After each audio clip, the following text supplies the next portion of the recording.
Se Deus fizer, Ele é Deus. Se não fizer,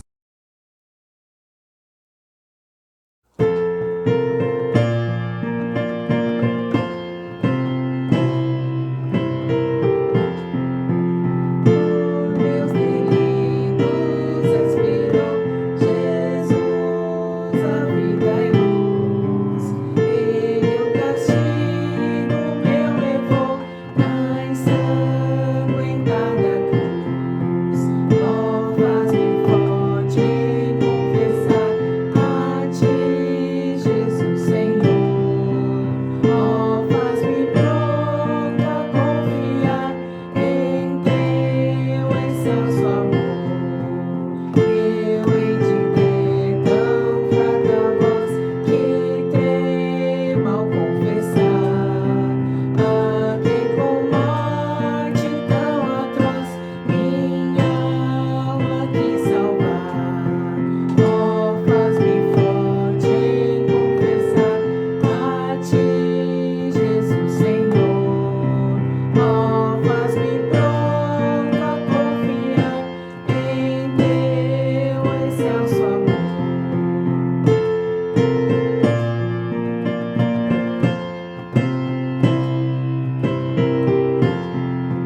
Pois eu desejo aqui cantar tão grande Salvador. E quando for no céu morar, louvá-lo em melhor. Ó, faz-me forte em confessar a Ti, Jesus Senhor. Ó, faz-me pronta a confiar em Teu excelso amor.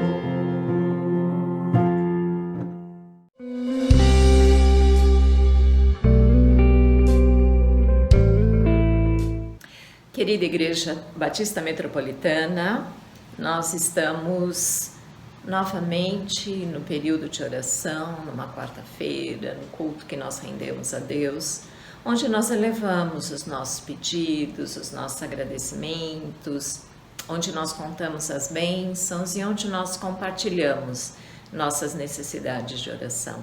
É uma bênção isso, o Senhor é maravilhoso. Ele nos dá essa oportunidade e então vamos aproveitá-la. Esta semana eu vi várias notícias sobre a questão da seca no Brasil. Lá no Amazonas tem chovido demais, lá as pessoas estão passando por outro problema, que é a inundação. As casas delas estão sob a água, com muita dificuldade de trabalho, de chegar em casa. No entanto, no restante do Brasil, há bastante seca. E em São Paulo choveu ontem, hoje está um dia mais ou menos também, mas não temos tido água suficiente, os reservatórios estão com água em baixa. E isso me fez lembrar um livro que eu li há muito tempo, na minha adolescência, de Graciliano Ramos, Vidas Secas. Eu acredito que alguns dos irmãos tenham lido também, geralmente é uma leitura pedida nas escolas. Vidas Secas. Do que fala esse livro? Primeiro, ele foi escrito no princípio da década de 40, final da década de 30, e fala sobre a questão da seca no Nordeste. E é um tema bem recorrente na nossa literatura e muito interessante, porque ele nos leva a conhecer uma realidade que talvez alguns de nós não conheçam, que é a sede. A seca provoca sede. E essa família desse romance especificamente, ela transita por vários locais do Nordeste, ela vai de uma cidade para outra em busca de água e, consequentemente, em busca de comida também, porque onde há seca é de se esperar que não tenha comida, então o gado morre. Eles têm uma cachorra chamada Baleia, que é uma ironia do escritor, chamar a cachorra de baleia, sendo que a cachorra vive num lugar seco, no sertão nordestino. Então é uma obra interessante, mas ela fala sobre a procura da água, a procura do alimento por essa família, e ali vão se levantando questões políticas, questões de relacionamento pessoal, questões íntimas, questões de vivência. E o nosso país, não só o nosso país, mas outros países também atualmente, tem passado por seca, por falta de alimento, e agora nós estamos passando por fome, né? Muitos países e muitos conhecidos nossos passam por necessidades muito específicas, porque perderam seus empregos, porque as empresas em que trabalhavam faliram, os pequenos negócios faliram, então há muitos irmãos que não têm o que comer, muitos irmãos que estão com a sede existencial, porque eles estão em desesperança, eles precisam de alimento para si, para a sua família, e não tem como conseguir esse alimento por falta de condições financeiras, porque o mercado de trabalho ele está em crise e porque o planeta está em crise. E eu sei que a Metropolitana tem tem tomado ações para ajudar famílias que se encontram em estado de necessidade, que se encontram em estado de carência, que não têm alimento. Mas é muito bom, né, participar quando sabemos que alguns irmãos não têm o suprimento necessário. No entanto, vamos pensar que pode haver pessoas ao nosso redor que estão com sede e fome e que não são nossos amigos. Podem ser até nossos inimigos.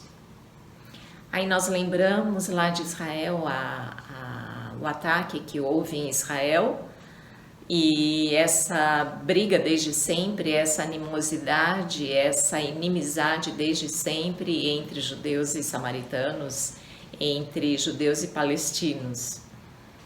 Então houve ali um ataque dos palestinos a Israel, e é óbvio que isso é uma ação orquestrada, e é óbvio que o povo palestino não tem nada com isso, e o povo palestino está morrendo de fome.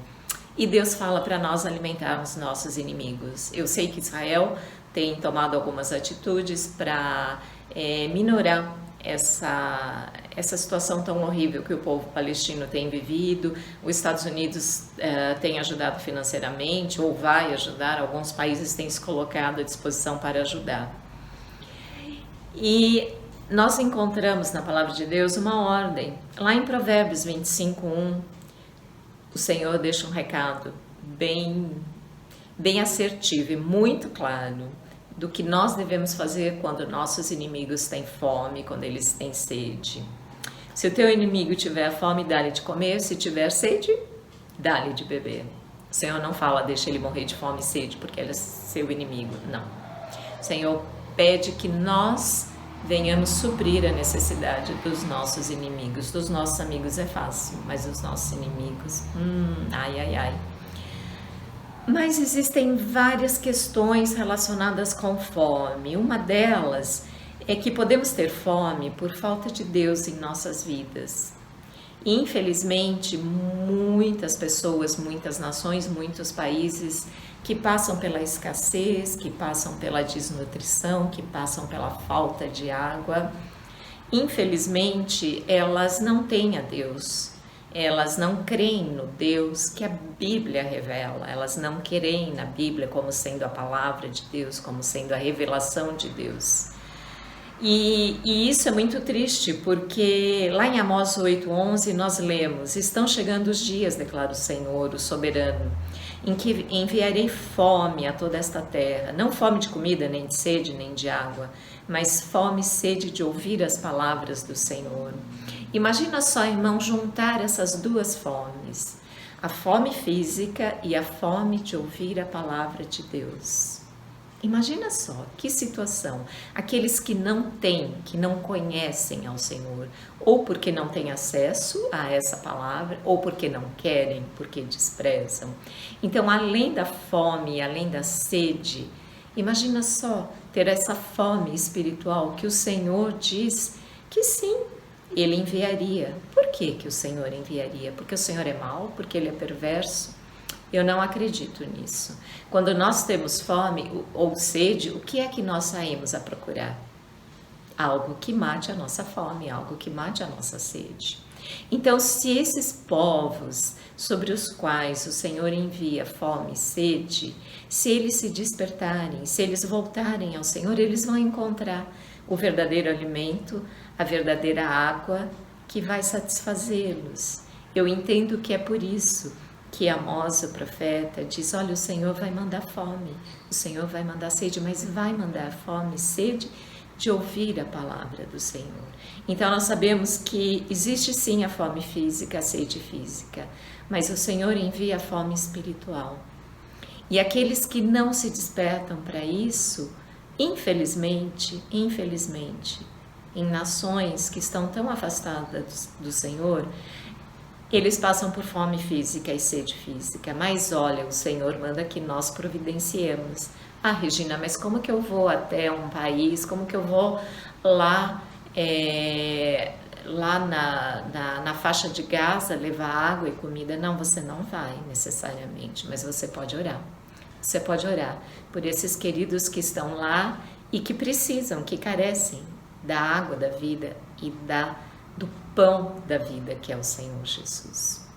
Se nós orarmos por esses irmãos e se nós estivermos atentos à necessidade daqueles que têm fome e sede, da palavra do Senhor, porque o Senhor enviou sobre eles essa necessidade, essa falta, essa carência, e eles se apercebem disso.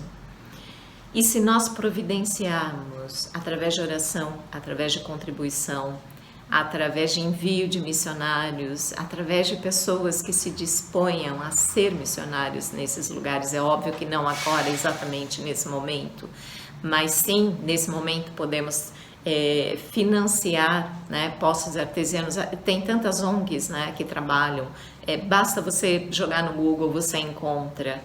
Mas também tem muitas ONGs, existe uma ONG em Israel que tem como nome One for Israel, e essa ONG, ela trabalha com palestinos também, ela não trabalha só com os judeus, ela trabalha com palestinos, providenciando tanto a palavra de Deus como alimento. Então, apesar de estarmos numa pandemia, nós podemos sim trabalhar e ajudar para que a obra do Senhor ainda seja concretizada, que ela ainda seja feita, mesmo nesse período de pandemia. E para que nós tenhamos essa consciência, nós devemos dizer o que o salmista diz, e nós devemos sentir na nossa pele o que o salmista sentiu. Lá em Salmos 42:2, ele diz: a minha alma tem sede de Deus, do Deus vivo. Quando poderei entrar para apresentar-me a Deus? Salmos 42:2. E o salmista continua, ou seja, é um outro salmo, mas falando sobre o mesmo tema.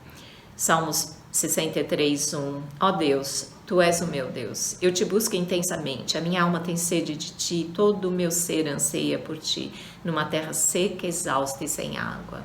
Imagina, meus queridos, a situação que essas pessoas passam, com fome, com sede, e se nós tivermos, mesmo que seja a oferta da viúva pobre, nós podemos ofertar através dessas ONGs. E aqui no nosso país tem gente passando por isso. Nós também podemos ofertar. Nós podemos fazer ofertas que subam a narina do Senhor como um incenso suave, agradável, porque apesar de não conhecermos essas pessoas, estaremos fazendo uma oferta de amor. Se não temos condição de ofertar, eu sei que tem irmãos que não têm, podemos orar. E a oração pode muito em seus efeitos, a oração do justo pode muito em seus efeitos, inclusive saciar a fome e a sede espiritual de muitos aqui do nosso país, e a sede física também, porque sempre haverá alguém de coração muito bom, muito pleno, que abrirá sua porta, que dará uma contribuição para esses que sofrem. E há algo muito importante nessa questão de sede e fome. Além das contribuições, além das ações para diminuir o sofrimento dessas pessoas, como eu já disse, a nossa obrigação é levar o Senhor Jesus, o nome do Senhor Jesus, a palavra de Deus a essas pessoas. Por quê? Porque Jesus satisfaz sede e fome plenamente. Queridos, quando nós sabemos, nós temos experiências e já convivemos com pessoas que quando se convertem, existe uma transformação na vida delas.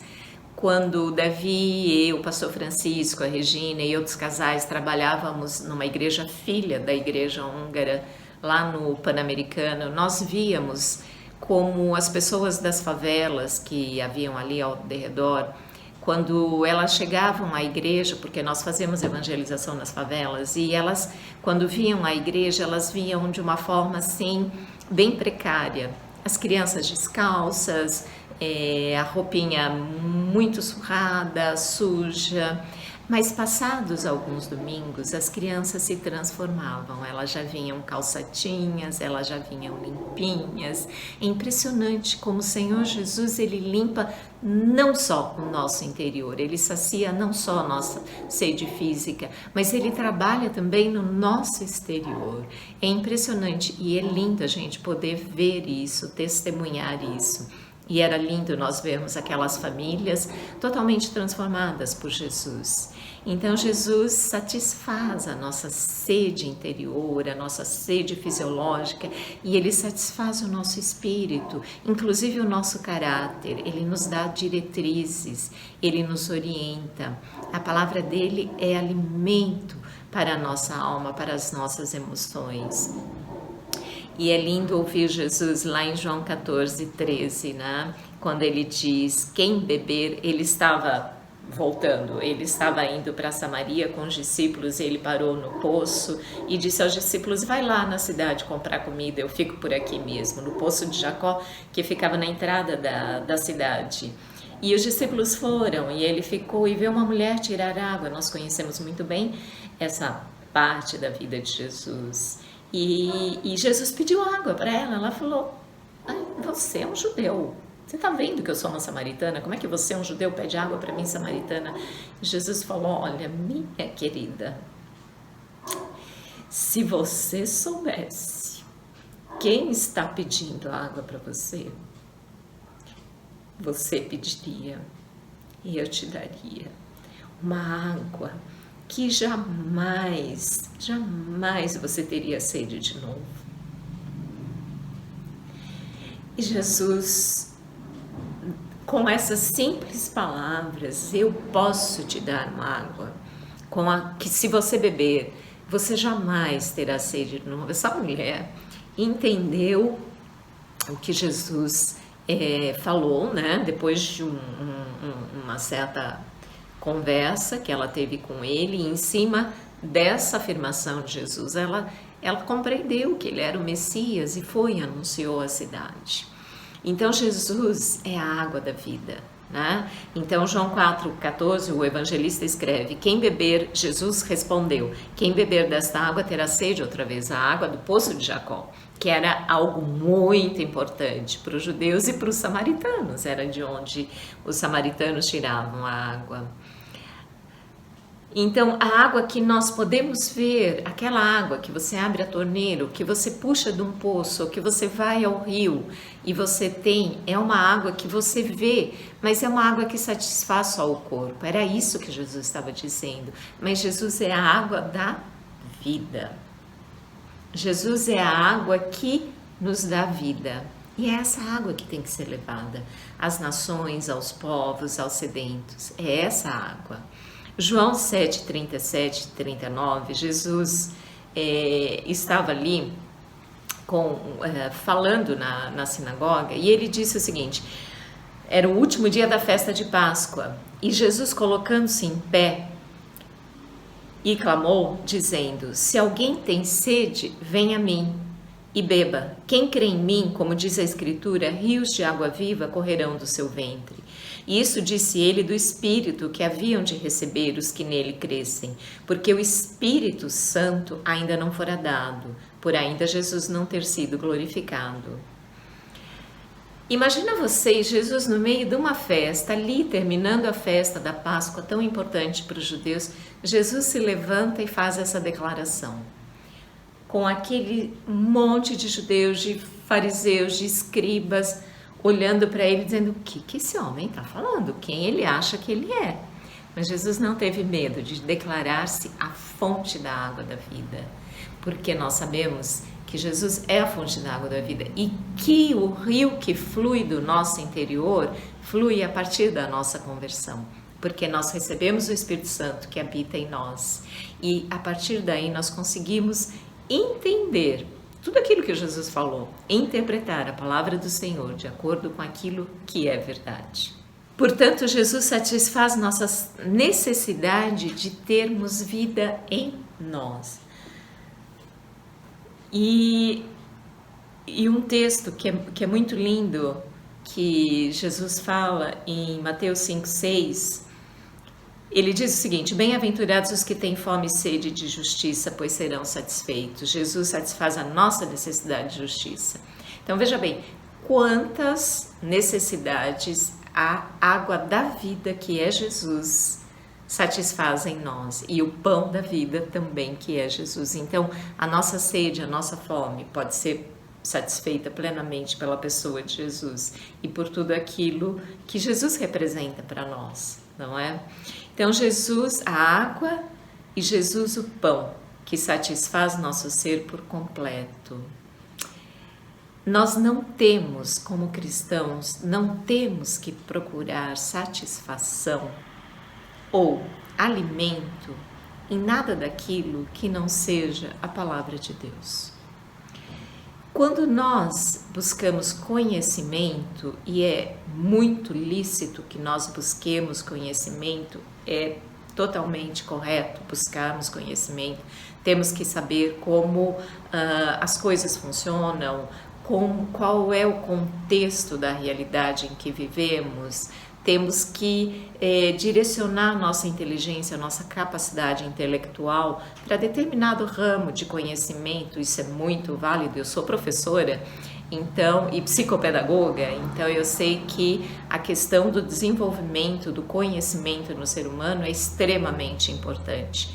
No entanto, não podemos embasar a nossa vida apenas no nosso conhecimento intelectual, profissional, o nosso conhecimento técnico das coisas, o nosso conhecimento de vivência, de vida apenas.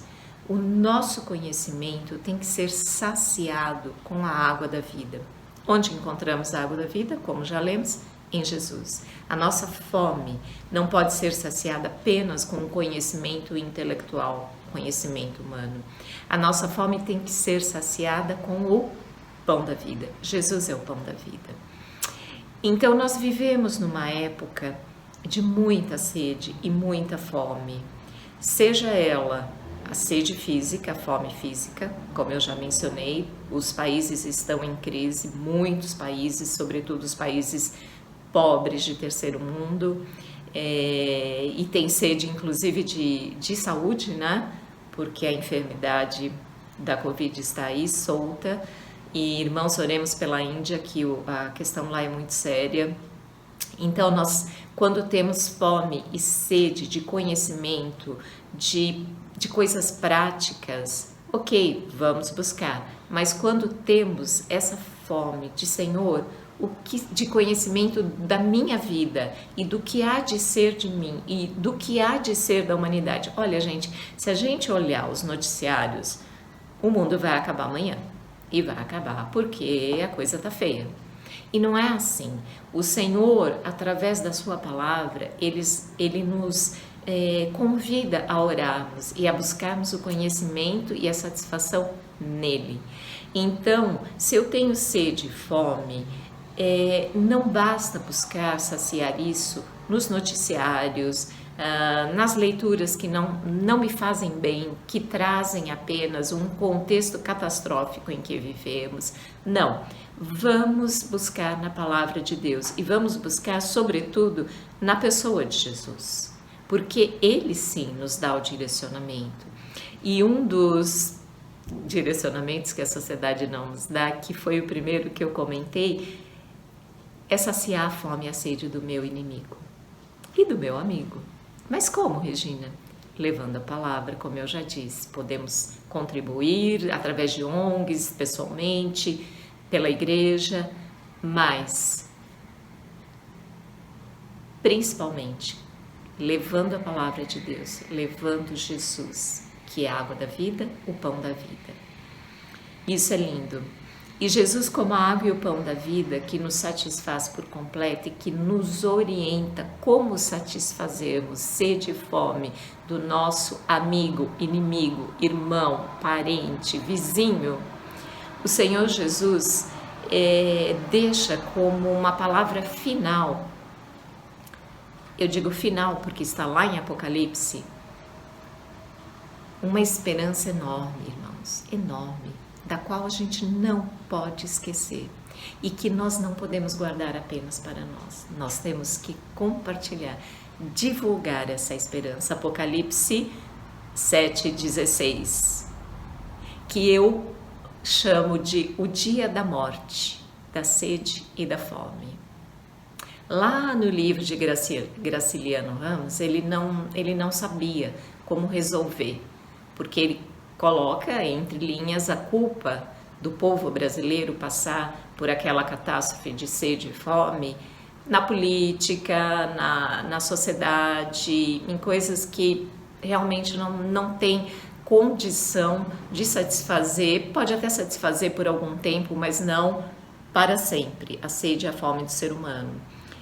E se satisfaz o fisiológico, mas não o espiritual. No entanto, Jesus, a nossa esperança, a nossa verdade, Ele satisfaz por completo e mais ainda, Ele nos promete que um dia a sede e a fome irão morrer. Não é lindo isso? Está lá em Apocalipse 7,16. Nunca mais terão fome, nunca mais terão sede. O sol não os afligirá, nem qualquer calor abrasador. Porque o calor nos dá sede, o calor intenso nos desanima até para trabalhar, não é verdade? Mas haverá um dia, e isso é promessa de Jesus, que é o dia da morte, da sede e da fome. A nossa sede física, a nossa fome física não existirá, no entanto, a espiritual também não. Por quê? Porque estaremos frente a frente com o Senhor Jesus e para toda a eternidade.